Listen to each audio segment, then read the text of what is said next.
Hey guys, it's Brittany here. You might know me from J&B Lively videos, but I think I kind of want to, we're still going to keep up with that channel, but I want to do like my own channel and everything, where I just kind of sit down and have chats with you guys and like review music and everything and talk about experiences. So today I am going to be talking about my Sounds Life Feels live show. I went to the one in Irvine, California on September 4th. It was a Sunday. I had to look at my calendar up there to remember the exact date. It's been a long week of college classes since then. I'm just going to kind of talk about the show and everything, and I'm starting like my wall, and there's going to be like post-it notes with like all their inspirational tweets that have really like helped me through stuff and everything. So my best friend and I went together for our birthdays. Jasmine came with me. We were VIP, which means that we got to go to the sound check before the concert. Sound check and Q&A. There was a lot of people at sound check. I was not expecting that many people to be there, but we had the perfect spots for sound check. We were 7th row, dead center. I was staring at Ashton's drum kit, and I was happy. Jasmine had to make sure I didn't have any panic attacks, because I was like, Ashton's played a big role in like me still like being happy and everything. He's helped a lot and he doesn't even know it.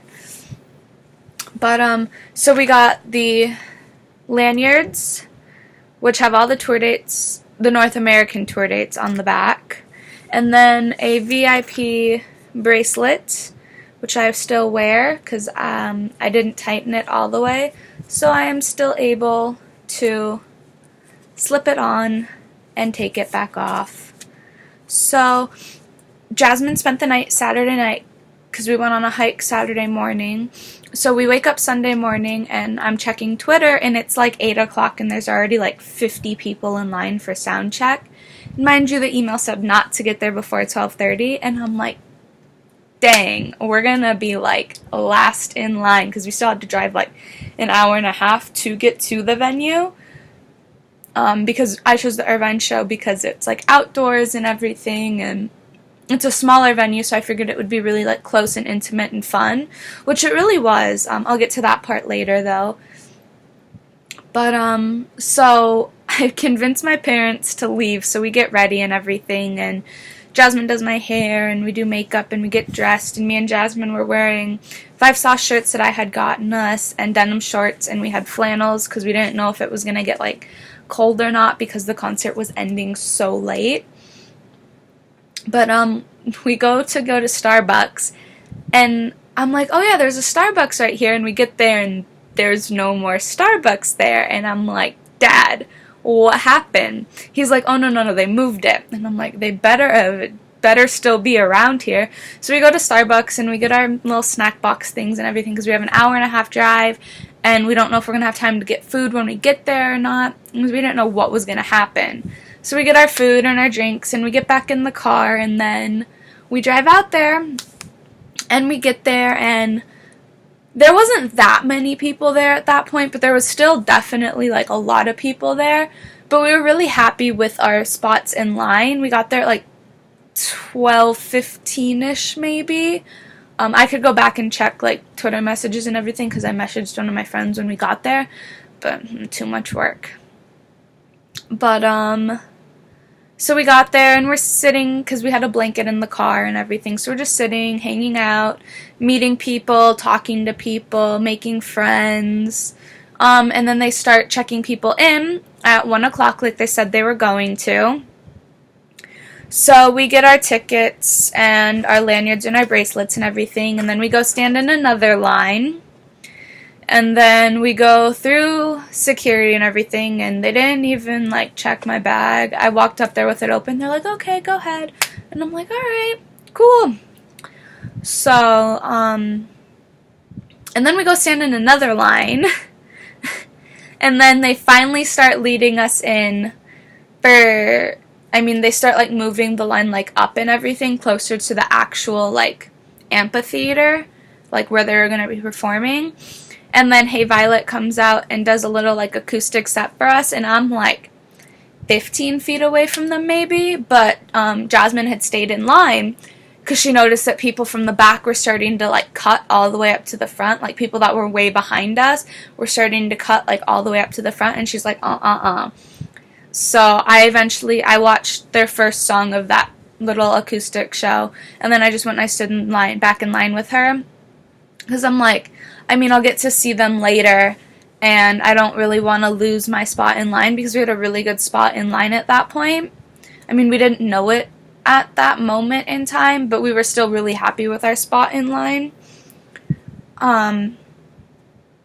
So we're doing that and everything, and then they start letting people in and stuff, and we're sitting everything, and we're just sitting waiting at this point, and soundcheck was supposed to start at 4. Soundcheck didn't start till like 4:30, 4:45. And one of their security guards comes out, and he's just all like, yeah, sorry, we were having some technical difficulties with some of the equipment, so soundcheck's been a little delayed. We're so sorry for keeping you out waiting in the sun, because the way this amphitheater is set up is the sun's like on your back all the time. So like you're not looking into the sun, but the performers are looking into the sun. But we're sitting out there baking, and I had my hair in 2 French braids, and my part line got so sunburned, and that was the only part of me that got sunburned, because that's the one part I didn't put sunscreen on. So I mean, it is what it is, but they come out and they play their first song, which honestly, I don't even remember what songs they played at soundcheck. I know they played Catch Fire. They played one of their older songs too, but I can't remember. I'm so sorry. I was like in the moment like, oh my god, I was freaking out. I was 7 rows away from them. I was panicking slightly. And then Ashton is like, sorry for keeping you guys waiting. I was across the street trying to buy a motorbike, which, like a motorcycle. I guess they call them motorbikes in Australia. And he's just like, I was trying to buy a motorbike, and you know, apparently with an international license you can't buy one. And he's like, yeah, you know, they were looking up, you know, she looks so perfect, and judging me on that if they were going to sell me one or not. And he's like, no, don't look that up, like jokingly and everything. And then they took a lot of questions. I wanted to ask them my question. I didn't get a chance to even like have my question screened by the people, but it was, how do you feel knowing that you've been such a positive influence in your fans' life, and knowing that like you've pulled them out of some really dark places and you've helped them through some really dark times? That's what I wanted to know.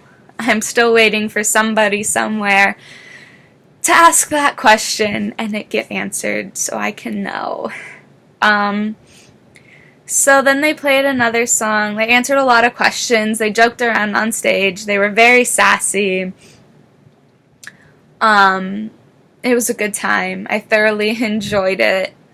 I had my best friend with me. Soundcheck was amazing. And then we got to shop for merch before the rest of the general public was let in, because there were like 10,000 people at this show, and not even 1,000 of us had soundcheck. So it was really nice to get to shop for merch before the show took place, and before everybody else got let in, because we had a higher chance of getting what we wanted. And I knew going in some of the stuff that I wanted, because I'd seen like videos and everything. The shirt that I really wanted I couldn't afford, and I'm really sad about that. But I got some other things instead. I did get a shirt, but I wanted the Black World Tour like jersey.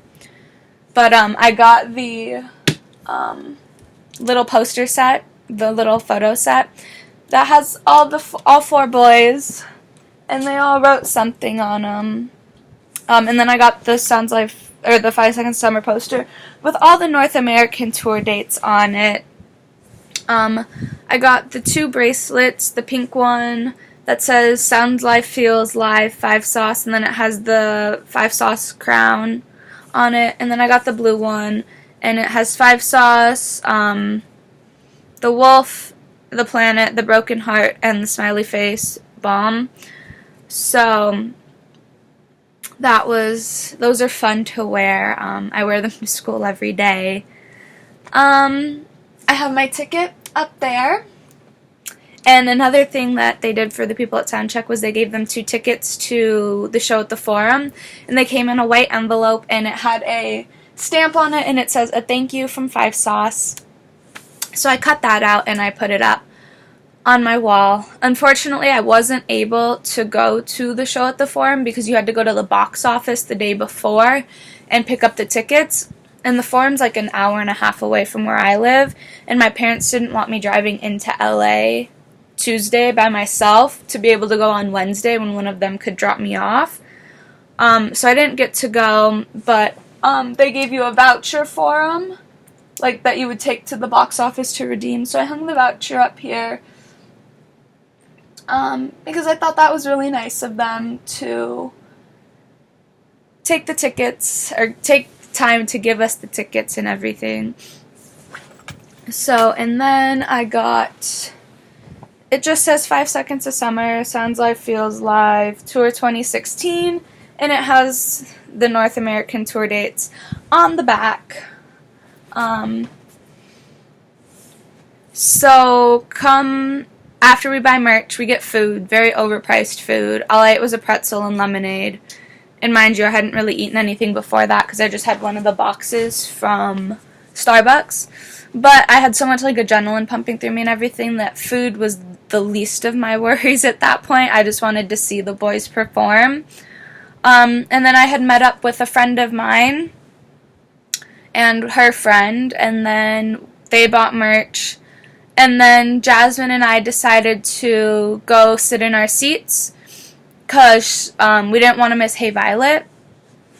And I definitely didn't want to miss even a second of 5 Sauce because I had waited since last October, the day the tickets went on sale. I waited to see them. So I was like, I'm not taking any chances here.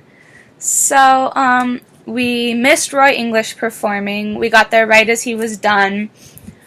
We saw Hey Violet perform. And then we had to wait a little bit. And then 5 Sauce came on. And I just about freaked out. We were sitting, if you've ever been to Irvine, there's like pit and orchestra, and then there's what they call lodge, and then terrace, and then lawn. We were in lodge, so we were lodge 6, which is right in the center of the amphitheater. And so we were sitting basically where we were sitting for sound check, just farther back, but not even that much farther back. Like I could still clearly see the boys without having to look on the screens. So that was really cool because it was my first time seeing them live because I hadn't been able to get tickets in the past.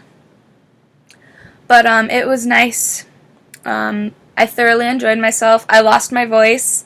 Just getting over that, getting it back. That's why it's taken me so long to sit down and film this video. And I was trying to process everything. Michael did a little let's see if you could sing, and then a whole bunch of woes. He said, I sing, whoa, and then we had to go, whoa, and then he did like other ones, and we had to like copy them. And then he just like stared at the audience for like a solid 3 minutes before Jet Blackheart, where we just like we constantly cheered for him.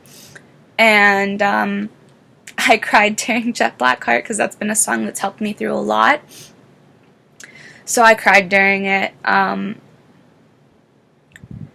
was probably one of my favorites to see live. I enjoyed all the songs, obviously, but sorry, I'm like emotional remembering it and just like thinking what these boys have done for me. They played Wrapped Around Your Finger. They did an acoustic of San Francisco. Oh my god. I love Permanent Vacation. Yeah. I loved all the songs. It was a great experience to see them live. So they finish with What I Like About You. And then they go off stage and they come back on for an encore. Well, Jasmine didn't know this, so the stage lights went out and they ran off, and Jasmine's like, she's like screaming in my face because she can't hear anything. And she's like, alright, let's go. And I'm like, no, there's an encore. And she's like, what? And I'm like, there's an encore, you know, just wait, and they're going to come out and they're going to play 2 more songs. So I didn't know that they were going to play San Francisco, because that's when they played it, was in the encore. And she's like, no, those are just roadies on the stage, because they were like moving to like the boxes on wheels so like the boys could sit and like sing San Francisco for us. And she's like, and then she's looking around and like all the stadium, like the lights are still off, like the stage lights are off, but the other lights are off as well, so like we can't see like where we want to go because it's really dark out, because it's almost 11 o'clock at this point. So and she's like, oh, I guess if the concert was over, you know, those lights would be on. And I'm like, exactly. I was like, trust me, they come out for an encore. So they come out, and Ashton said something along the lines of, we don't like being called a boy band, but this is the one time we'll be a boy band for you, is when we actually just sit and sing for you. And then it was, we have a lot of songs with something having to relate to California in the title or in the lyrics. He's like, so we're going to sing one of those for you tonight. So they sing San Francisco, and Ashton sang so much during San Francisco. I just about passed out. It was amazing. And then they played She's Kinda Hot, and then She Looks So Perfect, and then the concert was over. And I'm like, okay, Jazz, we can go now. And I'm really claustrophobic, so we're trying to get out, and everyone else is trying to get out at the same time. And so I'm like hanging on to Jasmine. I'm like clutching onto her, and her phone's dead. So we can't lose each other, because then we're like, no way to get in touch with each other to find out where we are. So I'm like hanging on to her. And I had called my mom, and she's like, alright, well, we're going to come to the line to pick you up, because I didn't drive out there, because my parents were going on, like, a date day or whatever, because I was like, no, you guys need to drive me out there. I was like, I'm not driving home at midnight after I've been at this venue for 12 hours. So they come to pick me up, and then we're trying to get out, and my mom's calling me, and she's like, you need to hurry up. We don't know if they're going to let us stay to park or whatnot. And I'm like, well, we're trying, but we're pushing through people right now. And Jasmine's just, Jasmine's gone, and I'm hanging on to her for dear life, trying not to have a panic attack. And she's holding a blanket and her kettle corn and 2 water bottles like cradled in her arm like this, and I have a little like backpack purse type thing on my back. I'm on the phone with my mom, and I have the poster rolled up, because they gave you like rubber bands, so I have the poster rolled up, and then these in my hands, because I didn't want to put them in my little bag and like get them crushed. I put the shirt in my bag, and I had put the bracelets on already. But Jasmine's walking on like a curb, and there's like a gap between the curb and the fence where it's lower, and then there's like the street, but it's kind of just like a sidewalk type thing. So I'm walking along there, and Jasmine trips on the curb. She doesn't fall. I mean, she almost takes me down with her, but one of the water bottles goes flying over the fence, and it wasn't like a short fence either. It was a decent sized fence, and it went flying over the fence and on the other side, and I just look at it, and I'm like, forget the water bottle. I was like, let's go. And Jasmine and I are just laughing hysterically at this point. We're tired, we're hungry. I was very emotional, and I was like, just forget the water bottle, let's just keep getting out of here. So we're just fighting through people, like weaving in and out, and people are just like, Jasmine would get a clear shot through, but then someone would move, and I would get like stuck. So Jasmine would just like keep pulling me, and I'd run into somebody, and I'd be like, I'm so sorry, my friend, she's just pulling me. And they're like, oh, it's okay. So it was a lot of, like, I kept running into older people, like adults, because they were there with, like, their kids and everything. And I was like, my friend just keeps pulling me because she's trying to get me out of this big crowd. And she's just like, they're like, oh, that's a sweet friend, you know, go ahead. So we're just weaving in and out of people. And then I call my mom and I'm like, okay, now, because you exit back at the box office. I'm like, we're at the box office. Where are you? And she's like, where you lined up? So, like, we lined up along, like, the side of the parking lot. There's a fence. So she's like, where you lined up? All the way in the back. Under, you know, your dad's waiting under a light pole for you. So I'm like, all right. So we start walking all the way back. And my mom's like, just ask somebody where parent pickup is. So I ask a guy from Live Nation concerts. They were all wearing like red shirts, so they were very easy to spot. And I'm like, is parent pickup that way? And I point towards like the end of the parking lot. He's like, yeah, just keep walking all the way down. So I'm like, all right. So we get to the end of the parking lot and there's a light pole, but it wasn't matching up to the number that my mom told me. So I called my dad and I'm like, what light pole are you under? And he's like, oh, he's like diagonally, because I told him where I was. He's like diagonally from where you are. And he's like, how'd you end up there? I was like, Mom gave me the most backwards directions ever as to where you were. So we find them and everything, and we get in the car, and my parents had food for us. So thankful. They had Burger King chicken fries, because there was a Burger King across the street from the venue. So they had Burger King chicken fries for us. And they're like, yeah, we could hear the concert going on at Burger King. I was like, yeah, that's what happens when you have 10,000 people singing back with these people, with this band. And because my parents aren't, like, big, like, music people or anything. So, we start to drive home and everything, and I'm already, like, really sad at this point. Because I was like, there was still, like, a small chance that I could go to Wednesday night's show at the Forum, but it wasn't looking very good. So I was really sad because I was like, it's over, and, like, these boys have helped me through so much of my life and some really hard times, and they've pulled me out of some really dark places. But, I'm, like, sad and everything, and we get on the freeway to go home, and we're driving through, like, LA, and all of a sudden there's a whole bunch of highway patrolmen, like, driving up behind us, and then traffic just stops. And my dad's like, it's almost midnight at this point. He's tired. We're all tired. Jasmine and I have been out in the sun at this venue for like 12 hours. We were done at that point. I mean, I was very happy and grateful to get to see the boys, but I did want to go home and go to sleep.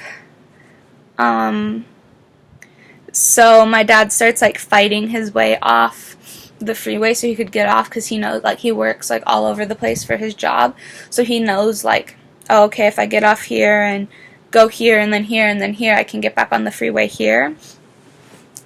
So we go to get off the freeway, and then there's like helicopters circling and everything, and there's a pickup truck in the middle of the freeway with all of its doors open and like the bed of the truck open and everything, and we just hear cops on the loudspeaker of their cars like, get them out of there, get them out of there.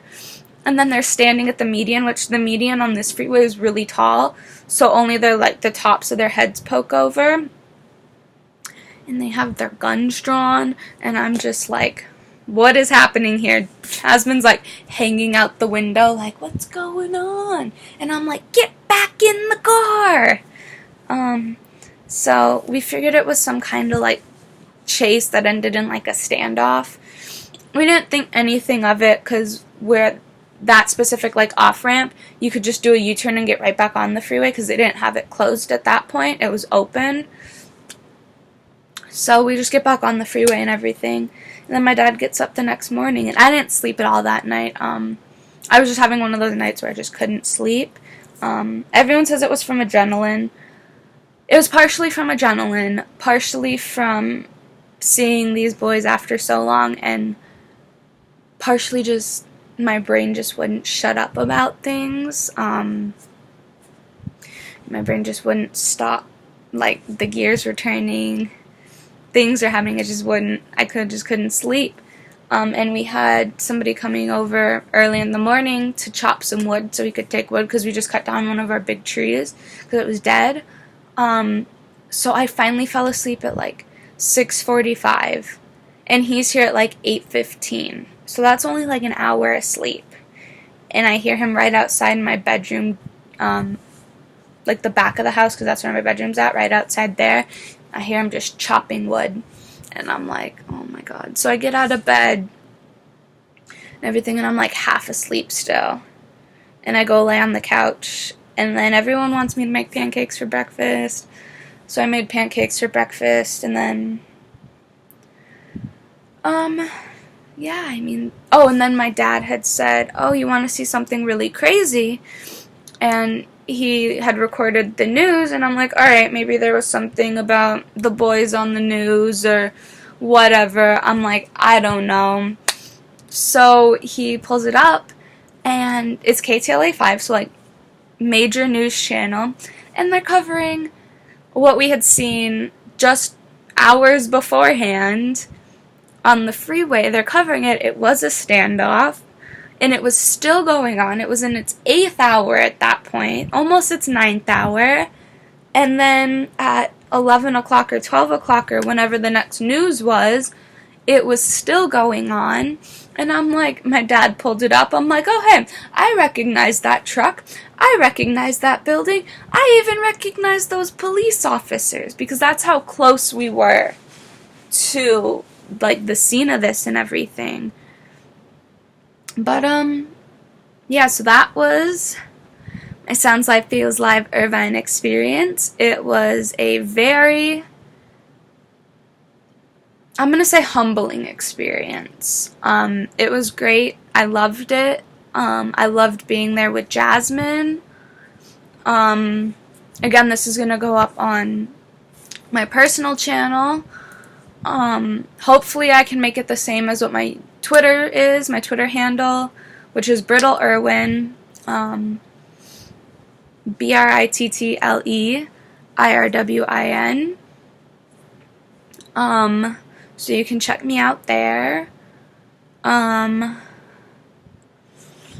Yeah, things have been crazy since then. I had an assignment to do for my English class, and I did it on Jet Black Heart, because we had to like analyze the song and everything.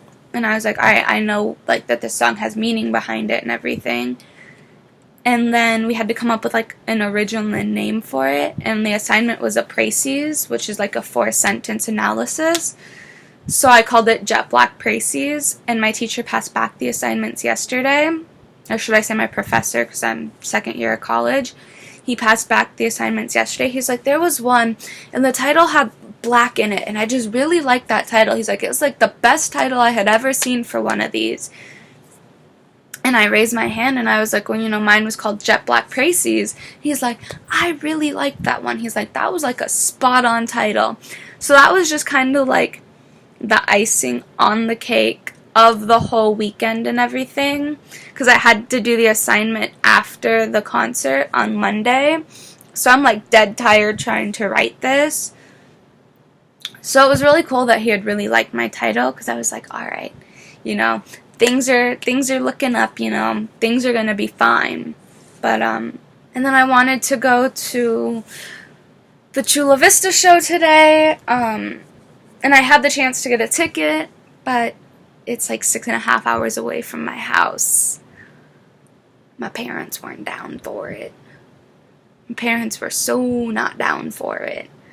So I didn't get a chance to go, but at least I got to see them in Irvine. And it's cool because one of their favorite venues to play is Irvine, because it's outside and it's small. Like, I mean, it's not small, it's huge, but it's like intimate and everything because of the way it's set up. But so you guys can catch me here probably every Friday for a new video. Nothing set in stone yet, but Fridays is my day off from school, so I can film like Wednesdays and then get it uploaded by Fridays. So yeah, and this wall is all going to be filled in with stuff and everything too. Oh yeah, so if you guys have any like super like inspirational tweets from the boys, I would really appreciate if you can leave them in the comments below, or if you can tweet them to me at brittleirwin. That'll be in the description as well. And my Tumblr will be in the description too. So yeah, because I want this to be like kind of like a thank you to the boys, to like have all their tweets up on my wall and everything. And then I have another wall up here that you can't see, but I mean, obviously there's a wall there. It's a room. There's 4 walls, but it's only maybe 2 feet because my bed is like a weird headboard. It's like a bookcase headboard, but I want to put lots and lots of tweets up. I've already been on the hunt. I found a whole bunch of them this morning. So, yeah, I'll have to think of a good intro and outro, but you can catch me here next week for a new video on a topic that I don't know what it's going to be yet, but we will figure something out. Bye guys, love you.